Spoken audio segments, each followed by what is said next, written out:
അതുകൊണ്ട് ഒറ്റ സ്തോത്രേ പറഞ്ഞുള്ളെങ്കിലും ഉണ്ടല്ലോ, അകത്തുനിന്ന് പറയണം, അകത്തുനിന്ന് പറയണം. ഒരു നന്ദിയെ പറയാൻ പറ്റുള്ളെങ്കിലും അത് ദൈവം ചെയ്തത് എന്താണെന്നുള്ള ബോധ്യത്തോടെ ഇന്ന് രാത്രി പറയണം.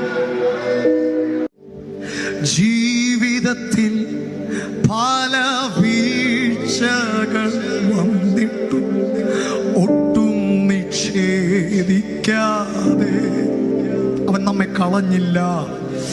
ജീവിതത്തിൽ പല വീഴ്ചകൾ വന്നിട്ടു അവൻ എന്നെ മാറ്റി നിർത്തി.